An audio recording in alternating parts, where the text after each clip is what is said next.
Mandatory evacuation order for Barbuda is lifted, and that's our top story in Caribbean Newsline for Thursday, September 28. From the CMC News Center in Bridgetown, I'm Nicole Best. Good evening. Barbudans whose homes sustained minor damage when Hurricane Irma left up to 95% of buildings either destroyed or significantly damaged will be able to return home in coming weeks to pick up the pieces. This after the government on Wednesday cancelled the evacuation order that had been imposed in the aftermath of the Category 5 storm. The Director of the National Office of Disaster Services, Fillmore Mullins, says once the Central Board of Health and the National Solid Waste Management Authority are satisfied the hurricane-ravaged island is again sufficiently habitable on a limited scale, the all clear will be issued. Both organizations are in the process of conducting a rigorous cleanup effort to rid the island of mosquitoes and dead animals, clear debris, and remove stagnant water. Only about 5% of the homes in Barbuda were spared the worst when the storm struck. And Information Minister Milford Nicholas says the lifting of the evacuation order does not mean government considers the island habitable again. It does not mean that the facilities in Barbuda, the circumstances in which the island now exists, now is situated, allows for the full habituation of Barbuda. What it does allow for is for persons who would want to go back to the island and to assist in the further cleanup. They can certainly go back and do that. There is still not yet the full restoration of some of the utility services that will fully support, life in Barbuda. But on a limited basis, we suspect that persons who would want to take the risk of going back and having to subsist with limited quantities of potable water and without the access to full commercial power, and they would be able to go back there. But they do that; they take those risks on their own. Meantime, the British Virgin Islands government says it will review and upgrade building codes following Hurricane Irma's devastating impact on the British overseas territory. Premier and Minister of Finance Dr. Orlando Smith said times had changed, and with global warming definitely having an impact, it's time for the country to make adjustments to suit the times. Speaking at a town hall meeting, the Premier said he had received a copy of the first draft of a new building code a few months ago. But he said that has to be reviewed again, and residents' views will be sought out in that process. Hurricane Irma damaged about 70% of the buildings in the BVI, and the Premier says the territory now has the opportunity to build smarter and stronger. The Bahamas' Prime Minister Dr. Hubert Minnis has revealed details of his government's move to accept students from hurricane-ravaged Dominica. He spoke about the plans in the House of Assembly on Wednesday, when he also revealed that he intends to visit Dominica next Monday. We get more from Altovise Munnings from ZNS Network News. The Minister revealed that the government proposes to temporarily relax immigration rules for Dominican school students and their parents by issuing permits for those who wish to continue their education here in the Bahamas post-Hurricane Maria. Children who have relatives in the Bahamas and who can find lodging and support from their family members. 2.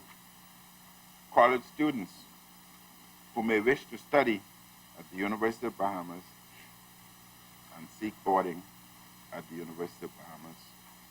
And 3, children of parents employed in companies, banks, etc., which have offices in the Bahamas, temporary employment transfers can be arranged with these institutions. The government proposes to deploy the HMBS Lawrence Major landing craft to Dominica. The vessel can also transport 50,000 gallons of potable water and 22,000 gallons of fuel.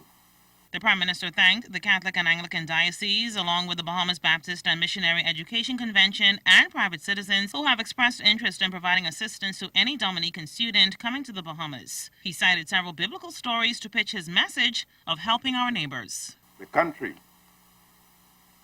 cannot feed itself. Much of Dominican society has virtually been wiped out. As a nation that has expressed certain basic human values and that has benefited from the humanitarian efforts of those in the international community, we are duty-bound to offer the people of Dominica our assistance in their greatest trial as an independent country. The Eastern Caribbean Central Bank has given grants of $1 million each to Antigua and Barbuda and Anguilla as those countries begin the rebuilding process following Hurricane Irma. In a video posted on the bank's YouTube channel, ECCB Governor Timothy Antwine said the bank stands ready to support member countries affected by both Hurricanes Irma and Maria. He didn't say if money would also be given to Dominica, but noted that the bank would be working closely with the government, both in the immediate recovery and long-term building processes. The ECCB will provide financial and technical support during this initial period of relief and recovery, and then of course we'll partner with you in the long process of rebuilding. I want to again extend our best wishes to the Prime Minister and all the citizens of the Commonwealth of Dominica, and to let you know that we continue to pray for you and will be with you throughout this challenge. And together, Dominica will emerge better and stronger. Earlier this month, Governor Antwine, along with a delegation from the bank, visited the islands of Anguilla and Antigua and Barbuda to view firsthand the devastation, take relief supplies, and interact with the people of Barbuda who were being housed in shelters on Antigua. The Coca-Cola Beverage Company has donated more than $6 million to hurricane and earthquake-ravaged countries in the Caribbean and Latin America. The company, best known for its carbonated beverages, pledged $4.3 million to aid recovery following hurricanes Irma and Maria and the earthquakes that rocked sections of Mexico. In addition, Coca-Cola's Latin Center business unit is supporting rebuilding efforts in St. Kitts and Nevis, Turks and Caicos Islands, and Barbuda with the donation of $300,000. Coming up in Caribbean Newsline, Barbados hit with yet another downgrade by international ratings agency Standard & Poor's. That story and more after the break.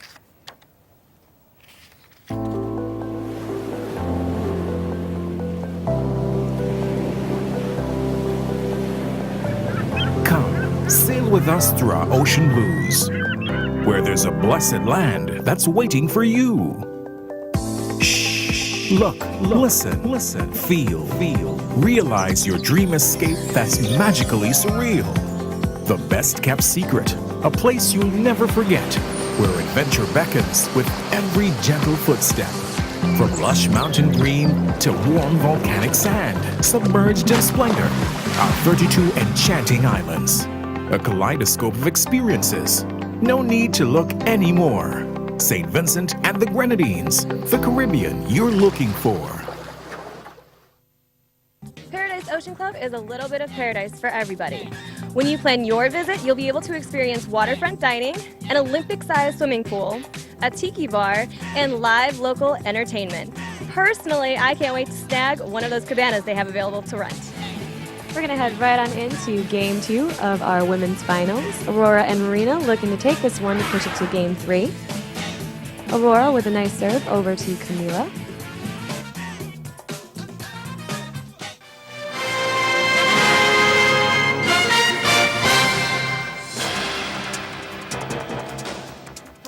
Barbados has been slapped with yet another downgrade by international ratings agency Standard & Poor's.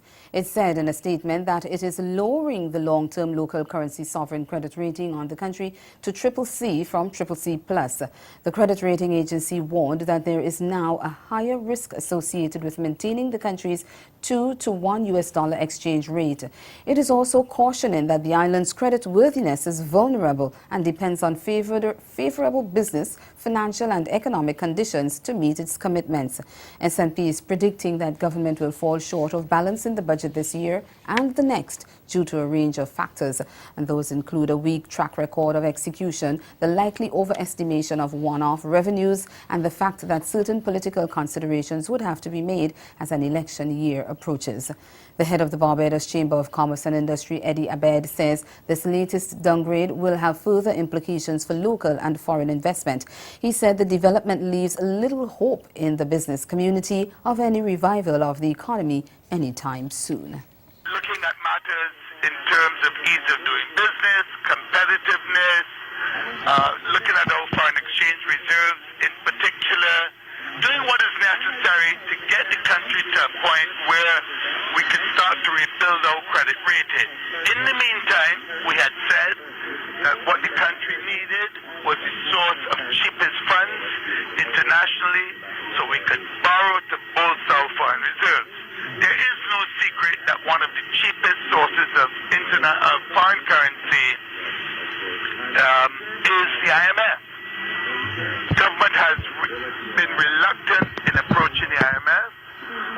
Sadly, we're paying the price for it because our foreign reserves are extremely woeful and the prospects going forward don't seem at all to be positive, so much so that the rating agencies have said that the expectations are negative.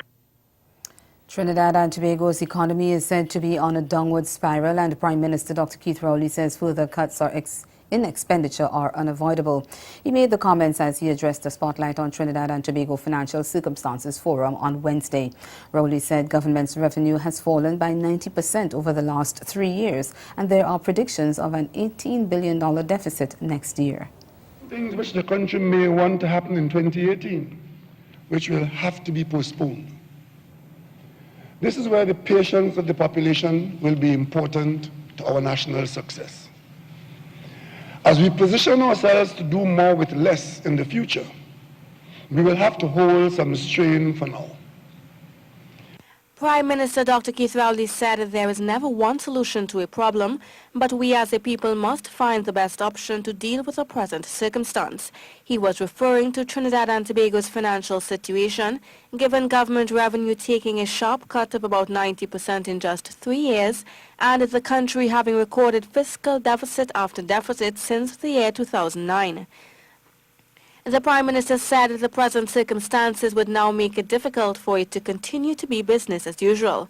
For example, considering the fact that the state is a major employer, the Prime Minister said the public sector now finds itself in serious jeopardy. The government has been at pains to keep the level of employment stable, even as we wind down the expenditure highs. Compounding this bad revenue situation in a second dimension of the economic difficulties facing the country, the chronic minimal economic growth situation in the country constitutes a major difficulty. On a more positive note, he said the government would seek to embark on development program initiatives to be funded both by the state and the private capital. And these sectors include export manufacturing, tourism, housing, maritime services, agriculture, financial services, and creative industries, not necessarily in that order. Prime Minister Rowley said that the expectation is that the billions spent in education over the years to building human capital will have the opportunity to be put into motion. Staying in Trinidad and Tobago, Prime Minister Rowley's shut your mouth comment to people who disagree with the decision to accept hurricane-affected Dominicans with open arms is getting some backlash. Some citizens expressed disgust on social media at his choice of expression, but Rowley says a soundbite in a report on his statement were misleading and the remarks in the entirety addressed was being said by some parliamentarians that could negatively impact TNT's CARICOM market. He said his comment was meant for those in the opposition who were politicizing the issue and not for the general public. And he pointed out the very same UNC members made similar statements last year towards Jamaica, and he had to intervene to save this country's regional image. They're the ones I was saying. We'll just appreciate if you just shut up and let the country strive. I was not talking about the John public across the board. Right? I was talking to my parliamentary colleagues who had got us into trouble in 2010 or 2011 and who are again at it. And in terms of free speech, I have not in any way put an impediment in the way of anybody's free speech. I have exercised my free speech. In other news, former politician and football official Jack Warner has lost his lawsuit challenging his extradition to the United States. Warner, who is wanted by authorities to answer charges of racketeering, wire fraud and money laundering conspiracies arising out of a FIFA bribery scandal, had challenged the process used by the Office of the Attorney General in signing off on the U.S. government's request for his extradition in May 2015. But Justice James Abood on Wednesday dismissed this claim for judicial review, which means the extradition proceedings in the Port of Spain Magistrates Court can resume. However, agreement was reached that the stay on the extradition proceedings will remain for 28 days to give Warner time to consider whether he wants to appeal the decision. And ahead in Newsline Sport, Coca moves to provide much-needed relief to Caribbean countries devastated by hurricanes. Stay with us. Sport is next.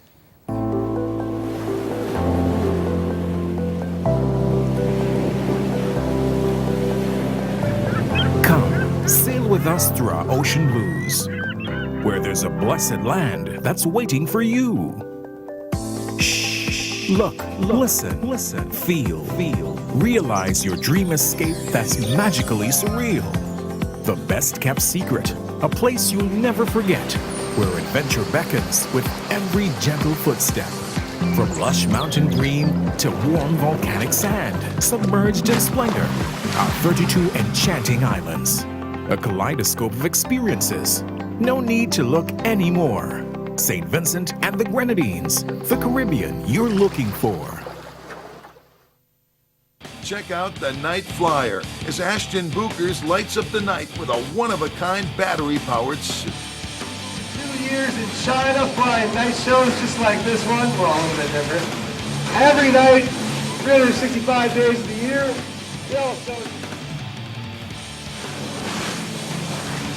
Woo!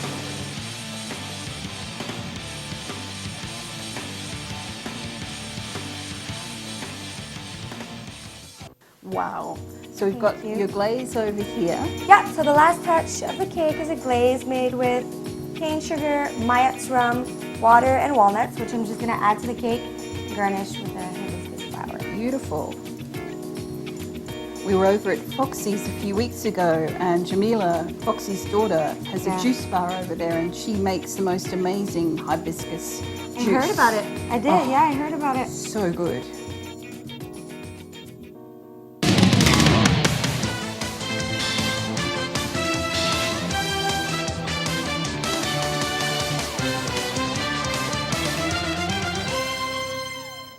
Continental football governing body CONCACAF has established a disaster evaluation task force as part of its plan to bring much-needed relief to Caribbean countries devastated by the recent passage of Hurricanes Irma and Maria. President Victor Montegliani said in a statement that the Confederation would be supporting ongoing relief efforts as well as providing resources to help rebuild infrastructure in the affected nations. He said, and I quote, "Our hearts and thoughts remain with our CONCACAF family and friends who have been deeply impacted by the recent natural disasters within the region," end of quote. Overall, 16 of CONCACAF's 41 nations, including Mexico, which was struck by a massive earthquake last week, have been impacted by recent natural disasters and have been earmarked for relief. The Disaster Evaluation Task Force will assess the individual needs of each affected nation and also identify potential support measures and recommend the best course of action. CONCACAF will then coordinate their efforts with those of World Football governing body FIFA and the football community in implementing relief. Meanwhile, the Queen's Park Oval in Port of Spain, Trinidad, will be hosting a T20 cricket match on October 14 in aid of countries affected by the recent hurricanes. The match, organized by the Sports Company of Trinidad and Tobago in collaboration with the Trinidad and Tobago Cricket Board, will feature a West Indies Select 11 headed by former TNT captain Darren Sammy versus Trinidad and Tobago Red Force led by batting star Kieron Pollard. They are aiming to raise $1 million TT for the islands hit by Irma and Maria. Sammy, who was at a recent press conference to promote the event, stressed the importance of the match since there is no better way to bring the people of the region together to rally for a cause. Tough situation, but one thing I've known over the years, sports have a way of bringing joy to people, and in our field, it's cricket, and we've done it before. Rammers and other sports entities have done it before, where we come together, and our talent is cricket. My colleague Kyron and the rest of the guys who will be taking part in this game, that's what we give back, and no better place to have it right at the Queen's Park Oval, where the Trinidad public is known to support cricket. Sammy made a passionate plea for Trinbagonians to come out in their numbers to see the stars of regional cricket play for a worthy cause.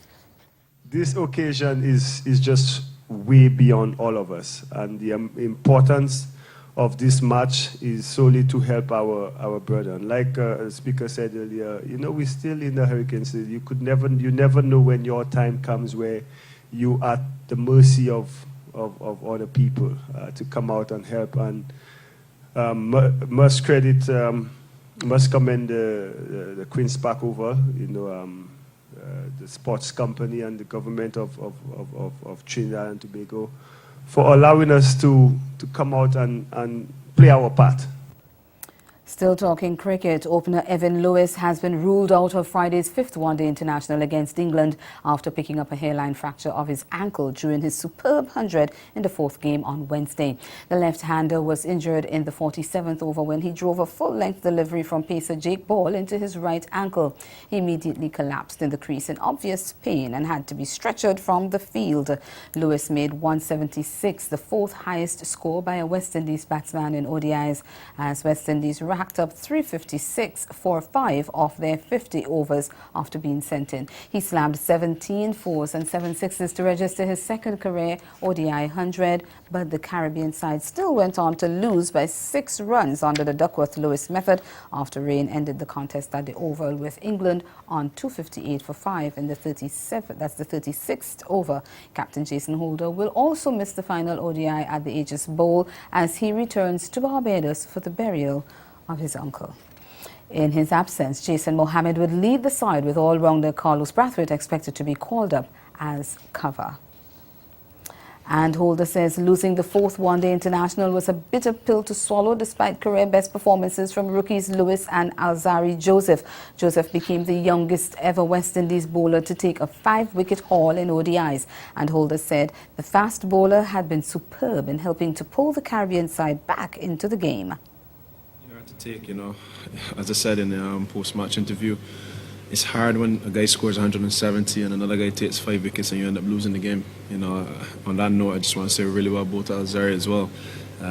We didn't get the wickets up front, but we kept things quite tidy. I felt on the pitch, we had a decent power play, although we didn't get wickets.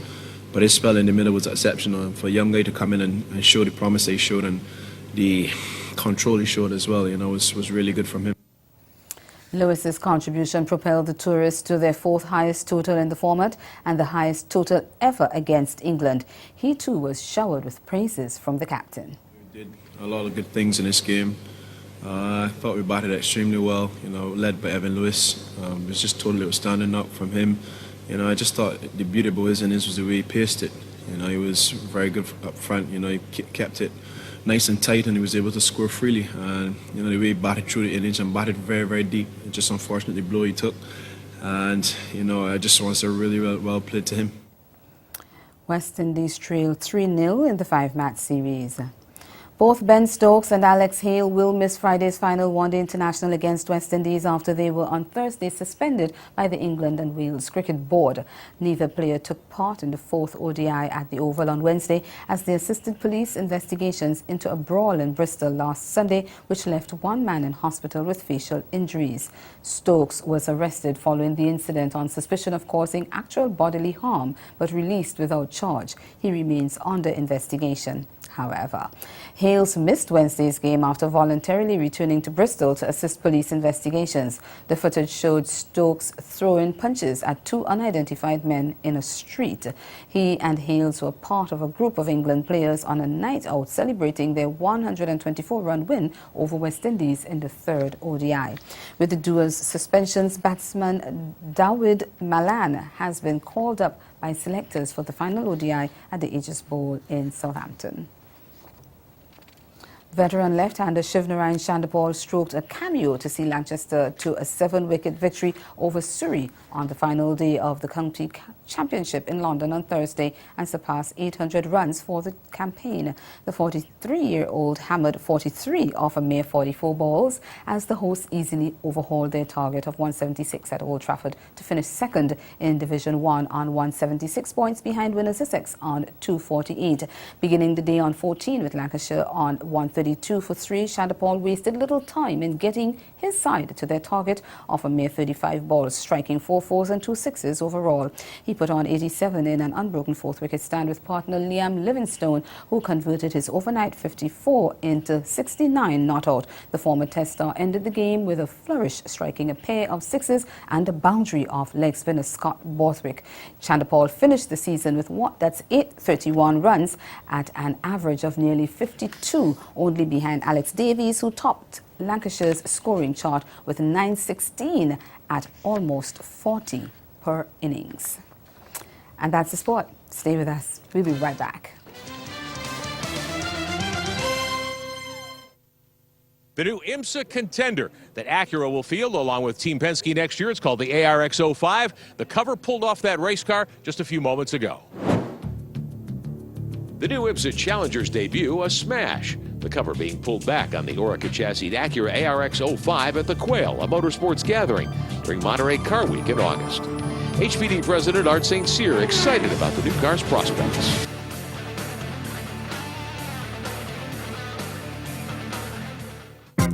Grow your business or promote your event through the services offered by the Caribbean Media Corporation and Carib Vision. Our distribution provides a platform on cable, terrestrial television, and websites. We cover carnivals and events from across the region. We can bring your event live and alive to the world.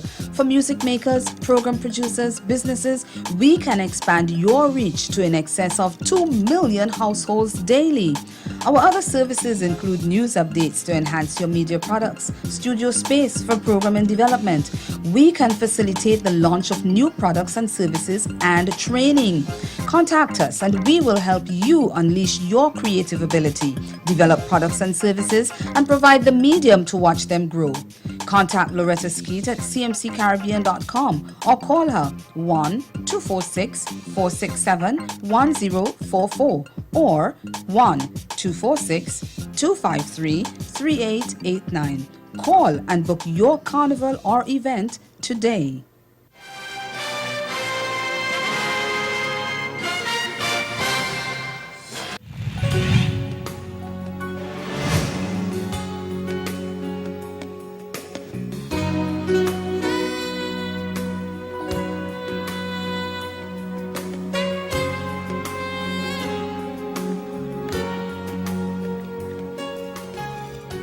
Again, the major developments of this day. The mandatory evacuation order for Barbuda is lifted, allowing residents whose homes sustained minor damage during hurricane to return home to pick up the pieces. And in sport, CONCACAF sets up a disaster evaluation task force as part of its plan to bring much-needed relief to Caribbean countries devastated by the recent hurricanes Irma and Maria. That's Caribbean Newsline. Have yourselves a good evening.